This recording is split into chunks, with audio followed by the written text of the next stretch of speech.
Hello, everybody. Welcome into Talking Fitchburg on this warm and balmy February 1st, 2022. I'm Jeremy Crosby. Hope you had a wonderful day yesterday. Glad you're tuning us today for another TF. And we got a great show coming up for you. Really busy. But first, let's just take pleasure in the warm temperatures just for a little bit, okay? Like, it has just been a gorgeous day out there. And I haven't used gorgeous in a while, so that's saying a lot. Hopefully you got outside and enjoyed that, and hopefully the temperatures will stay like this forever. You know it won't, but I'm going to keep on wishing. We got a great show. As mentioned, we'll be checking in, talking about Fact TV. We broke some news earlier this month. We'll break that news down for you again today in our Fact TV update. Plus, we check in with the city administrator in case you missed that interview. We have that coming up as well. Let's get to some of the headlines. We start with your property tax payments.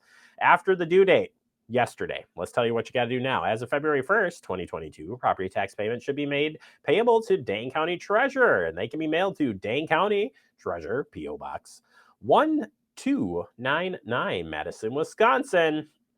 And you've got the zip code there on your screen. You got any questions about this, check our website, fitchburgwi.gov, or you can contact our finance department for more information. Speaking of finance, we've got a special finance committee meeting coming up. This is to talk about the TID closure, ARPA funds. We call it the investment plan. This meeting will be happening tomorrow night, February 2nd. Starts at 6 p.m. here at the council chambers. And coming up after this meeting, which you'll hear about the mayor's proposed plan for the funds. Following this will be a public hearing at the next common council meeting. Council proposed amendments will come in after that. They're due to the finance director by 4:30 on the upcoming date. Summary report and amendment details will be posted on the website. Committee of the whole meeting will happen to discuss the council amendments, and then a public hearing on the council meeting and discussion and action and adoption of the spending plan. All of this and those dates are online. Just go to fitchburgwi.gov for more information and to read the mayor's plan. All right, tomorrow is Groundhog's Day. Will he see his shadow or won't he? Well, it doesn't matter. We got a way to toast it up. Fitchburg Public Library, that is. Tune in for a quick tutorial on how to make a fun Groundhog's Day themed breakfast or snack using ingredients you probably already have. You can find the information at the Fitchburg Public Library's Facebook page. It will be up there by 9 a.m. tomorrow. So by then, you'll have already know if it's going to be cold and snowy or happy and happy. Oh, I don't have another word for that. Yoga with Allie. Drop-ins welcome. This is starting on Thursday, February 3rd. Oh, it's coming up. Yoga practice is known to support a healthy body and mind. And this multi-week yoga series is just for you. We'll work on finding mobility, stability, and strength. The program is accessible to all levels. If needed, a chair can be used for more stability. I would need the chair if I was doing yoga. I tried doing yoga with my wife once. Oh my goodness. She gave me like a really fast one too. I didn't even know that was fast yoga. 5:30 p.m., February 3rd. The information is on your screen. Dance classes are open as well from the recreation department. Spring dance classes are open for registration. If you haven't registered those kiddos yet, you better get to doing so. And we may be taping this. More details to come. But you should get your kiddos signed up for this. It'll be a lot of fun. New 511 app is out there, and it's expanding on its winter road coverage. And if you can't tell from this picture what changed, well, I can't help you. Yeah, this is pretty cool. Before, what the roads that they can monitor, now, I call that a night and day difference. Don't you, Andrew? Yeah. We've tripled the amount of roadway coverage in our winter road conditions, says here from the DOT, featuring and conditions are now updated at least twice hourly. We've replaced the previous system of field reporting for winter road conditions with technology based on a system that takes readings from key sources, including pavement temperatures, atmospheric conditions, tough word to say for me, and snowplow maintenance activities. These upgrades triple the coverage from 3,700 miles of roadway to an estimated 14,000 plus miles of roadway. That's incredible. And if you want to learn more, you better download the app or head to 501.gov. And you should always check out that before you hit the road. It's pretty impressive. I love checking in on this because I live near the interstate. So it's always interesting to see which, if I'm even going to be able to get on the interstate, let alone you can check out the cameras. You can, when it's not wintertime, you can check for construction, speed, accident speeds that the roads are at. So it's really cool. If you haven't downloaded this, you should do so before you head out. And check the 511, especially for this next story when we're talking about icy roads and black ice. And you know this, but as things warm up and cool down and warm up and cool down, it creates something we like to call black ice. And it can sneak right up on you. In fact, I sprained my ankle on black ice, so it can definitely sneak up on you, especially if you're driving. So stay safe. We got some safety tips here. Watch out for fallen branches or power lines. Always have an emergency kit in your car. Drive slow. Leave extra space between the vehicles. And of course, if you want any more tips on staying safe when you hit the road, go to ready.gov/winter. They'll have you covered or uncovered. Well, I'm going to say covered. We'll leave it at that. There was gonna be another, I was trying to come up with something on the fly. Doesn't always work out. Coming up next, we're gonna break some news. Well, we already did, but in case you missed it, we'll check in on what's happening here at Fact TV, starting here real soon. Plus, we'll check in with the city administrator later in the show. You are watching Talking Fitchburg.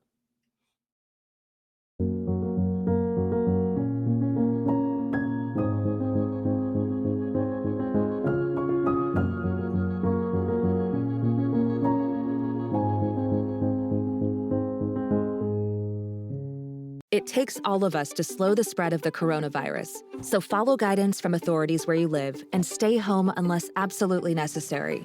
Use a delivery service for essential items like food and medicine. If you must make essential trips, stay 6 feet apart from other people. Wear a cloth face covering and wash your hands for at least 20 seconds as often as possible. Visit coronavirus.gov for the latest information.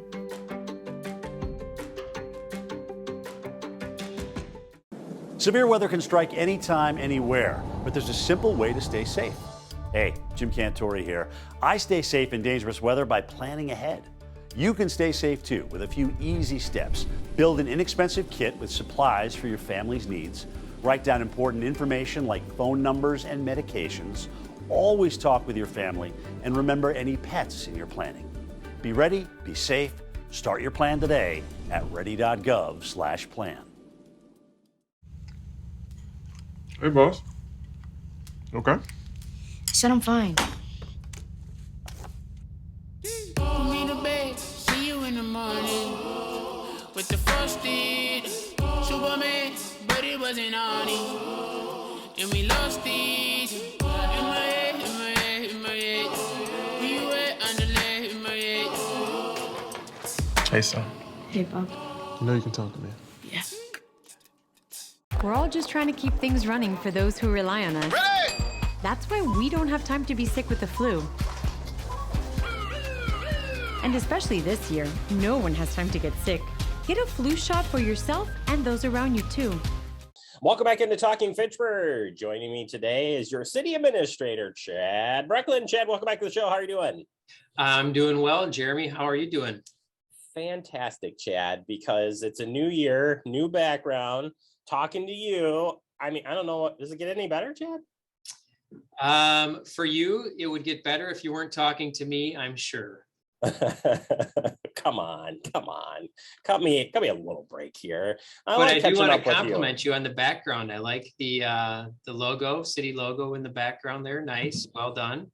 It's a work in progress. We've got some more surprises up our sleeves, and we'll get to those. Maybe even in your office too. We'll see. Yeah, I was just gonna say, can I describe the wall behind me as a work in progress also? Well, is that a flower on your board back there, or it is an attempt at a flower that someone drew. Well, I'm gonna stop in and slap a Talking Fitchburg logo on there. Just so everybody knows where the action's at. I should probably take over that space so that this doesn't become a free-for-all. Well, I've already discussed with you on things that you should have in your office and things that need to be in my office that are in your office, but that's a different story. We've got some things to talk about today, Chad, as far as updates. It is January, and we kind of focused on looking ahead into the new year. But as we kick things off here in the new year, I think the big one to start here is the investment plan, and that's related to the ARPA funds and the TID project. So if you could give us an update of where we're at, maybe it's a phase, is what phase we're in here and what this all means. I like the word phase there, Jeremy. I think we're really in the initial phase of identifying an investment plan for our ARPA and TID funding money that we have available to us here in 2022.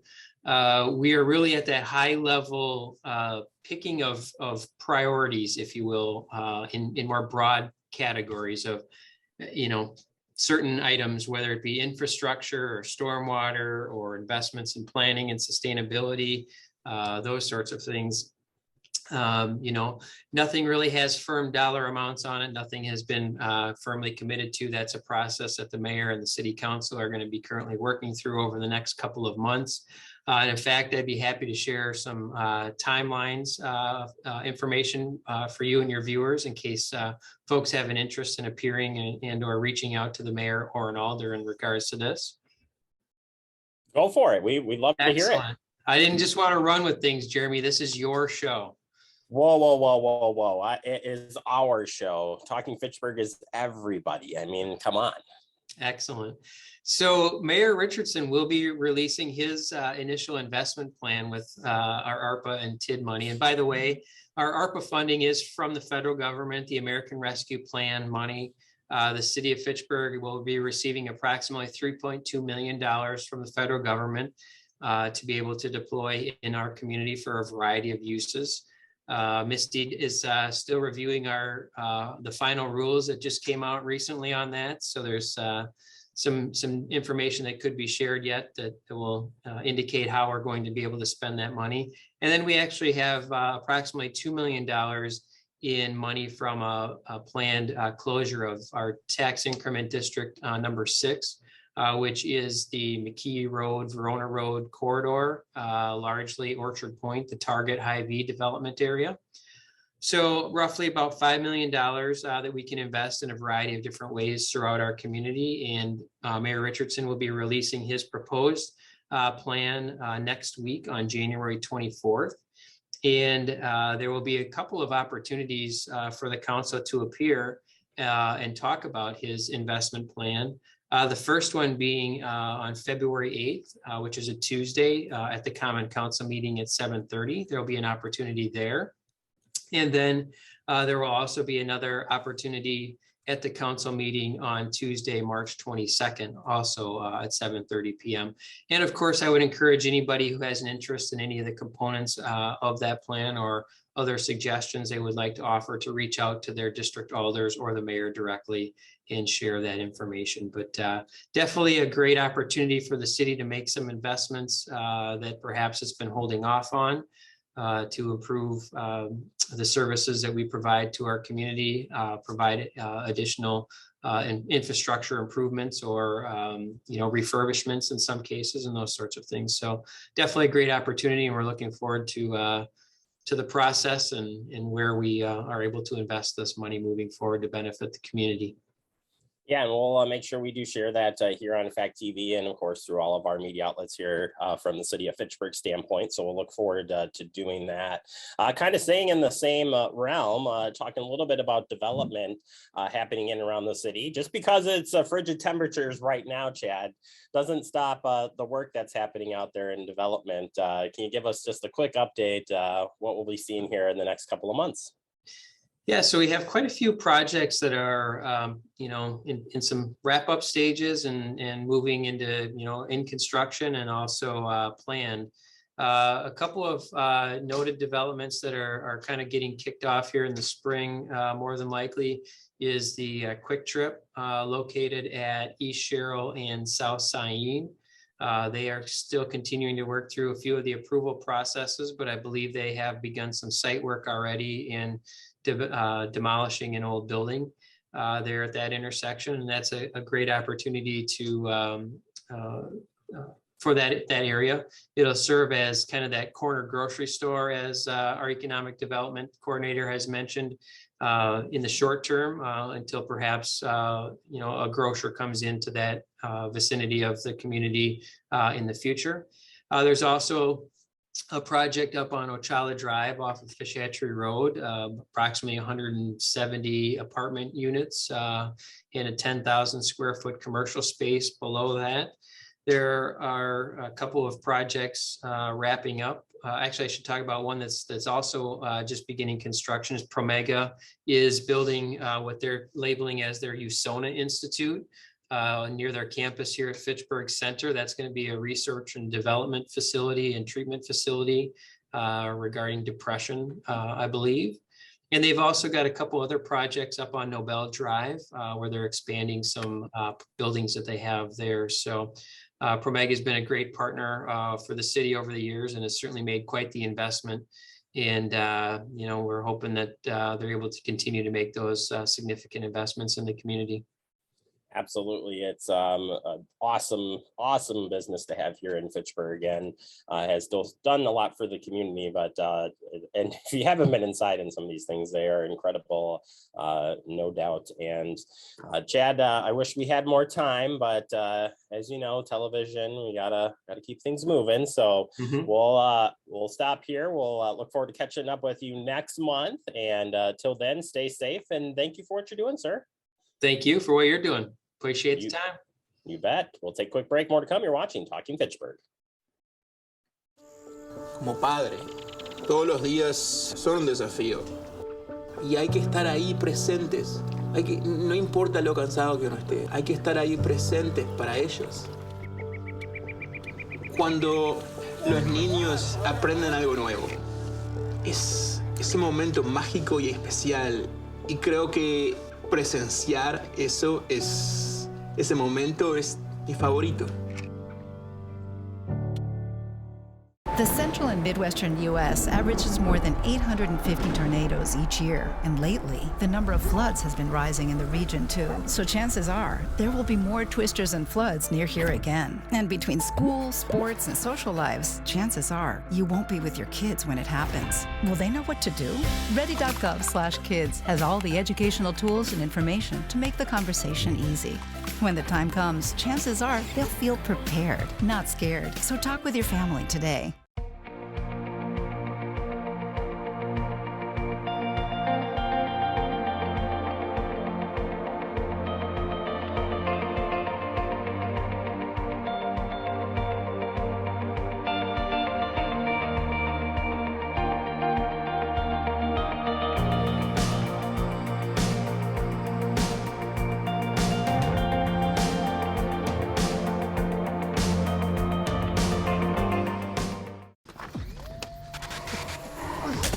Multiple studies have shown that marijuana can slow both driver reaction and response time, which can be really dangerous.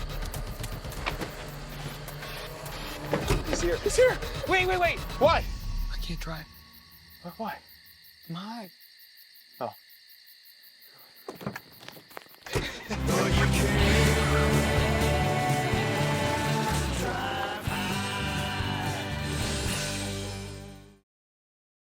Welcome back into Talking Fitchburg. Today's digest is called Your Health and You. Actually, I was trying to come up with a good name before and just didn't come up with one, but Your Health is what I'm going to call it, at least for today. We'll come up with a better name down the road for this digest segment, but something I want to get in here. We talk about health stuff all the time, but doing a segment about it's kind of fun. Let's dive into this. First one, Andrew, is COVID-19 Wisconsin data by vaccination. This is very interesting statistics coming out. Let's take a look.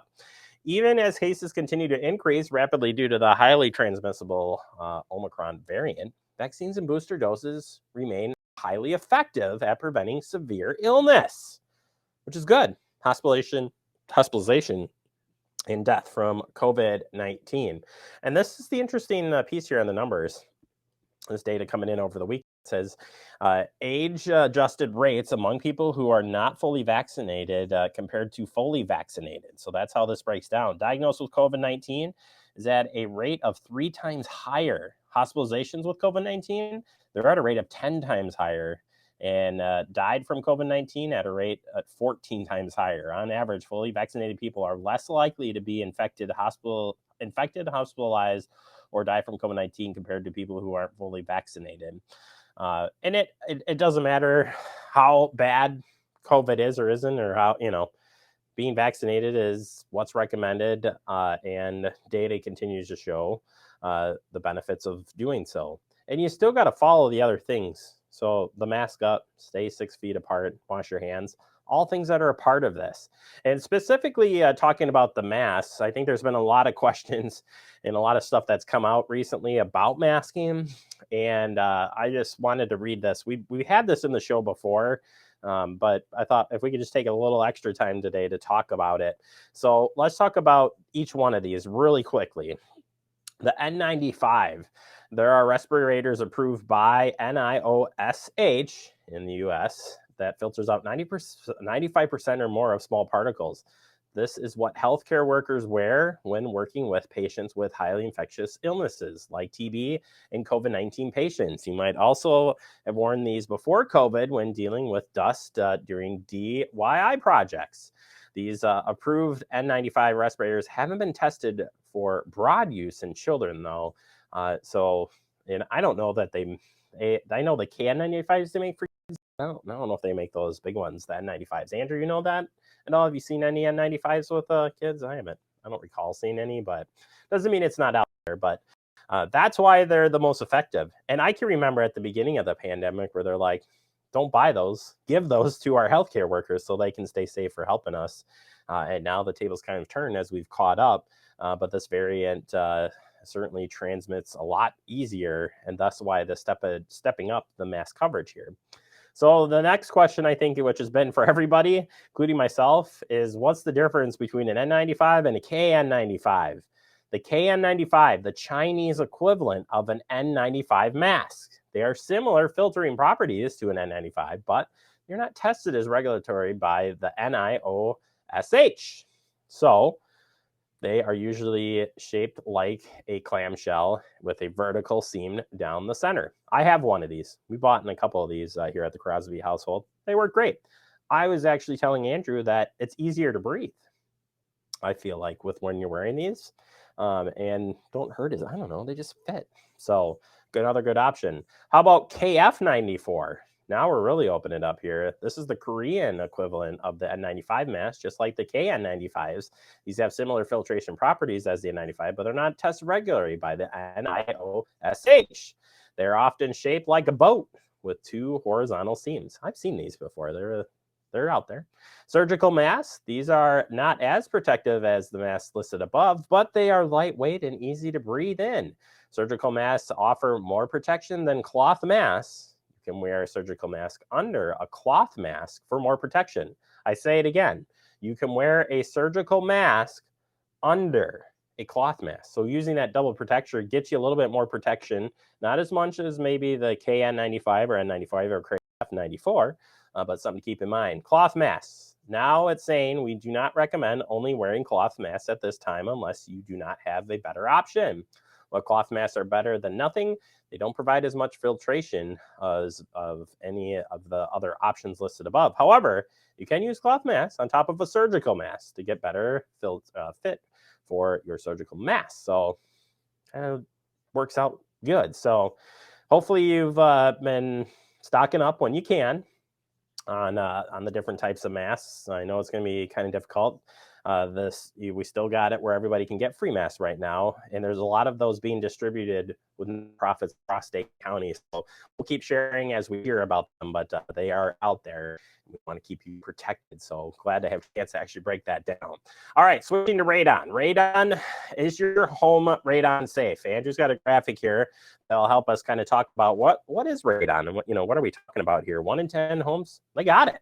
And in fact, in Dane County, it's pretty high overall. We've seen that in the past, so something to keep in mind. And we want you to stay protected.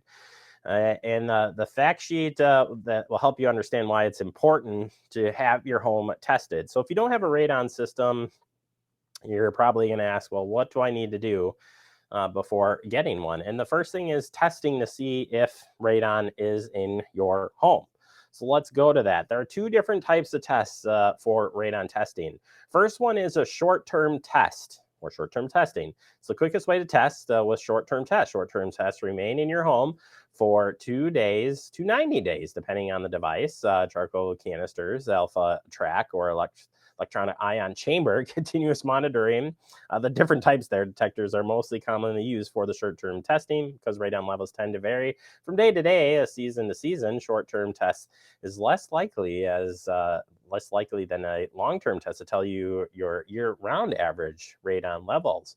If you need results quickly, though, however, you can take that short one and at least then maybe take another one down the road to get repair. Also, long-term testing. Long-term tests remain in your home for more than 90 days. An alpha track or electric detectors are commonly used for this type of testing. A long-term test will be giving you readings that is more likely to tell you if your home's year-round average radon level is better or understands better than the short-term. I did a short-term test. There are other rules that apply, which you need to read because it says, place it in the basement. But if you do like laundry and stuff, it says don't put it near the laundry. Well, a lot of people do laundry in their basement. So make sure you read into that. We'll try and share the link out for this as well so you can check it out. But just doing some home investigating, that's what it's all about. And again, we just want to keep you safe. Andrew and I's job is to keep you safe, or at least tell you about safety items because we love safety. Well, I don't even know if Andrew actually likes safety. You like safety, bro? He does. So just because I speak for him doesn't mean he agrees with me. All right, we'll take a quick break. Coming up next. Sometimes I wish they could always hear you, Andrew. I know these times we can't always hear you, but someday we'll get there. Coming up next, we're going to open up and talk about why Jeremy's working next month. No, we're going to talk about Fact TV, your monthly update, and breaking some news next right here on Talking Fitchburg. See on page 4 that the projections need to be flood next Thursday. Seriously? Thursday? Can't do that. This is really inconvenient. I have yoga that day. I have no time for this. So. I can't do Thursday, but I can do Friday. Disasters don't plan ahead. You can. Talk to your loved ones about how you're going to be ready in an emergency. Don't wait. Communicate. Type 2 diabetes can have a big impact on your life, but how can it be prevented? Well, the first step is knowing if you have prediabetes, a serious medical condition that puts you at high risk for type 2 diabetes. 1 in 3 American adults has prediabetes, but more than 80% don't know they have it. The good news is, prediabetes can be reversed, and for many people, healthy changes in their daily routine can make a big difference. Take the 1-minute risk test today at doihaveprediabetes.org. Severe weather can strike anytime, anywhere, but there's a simple way to stay safe. Hey, Jim Cantore here. I stay safe in dangerous weather by planning ahead. You can stay safe too with a few easy steps. Build an inexpensive kit with supplies for your family's needs. Write down important information like phone numbers and medications. Always talk with your family and remember any pets in your planning. Be ready, be safe.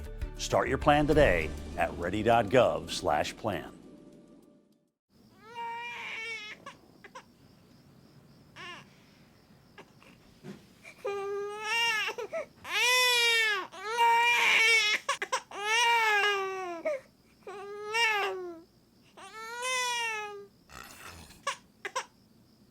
If you love them enough to suck the snot out of their nose at 4 a.m., then surely you'll check nhtsa.gov/the right seat to make sure they're in the right car seat. Welcome back into Talking Fitchburg. Wrapping up the show for the day. I want to thank Chad Brecklin, our city administrator, for helping us out on an update. And yes, Fact TV going down to 2 channels, F1, F2. F1 will become the Gov channel, and the community channel will stay F2. What will not change is this graphic, kind of. You'll still be able to find all of our channels at these great locations. Have you not checked us out on cable TV, social media, streaming channels? You are missing out. You got to find us, folks. We're awesome.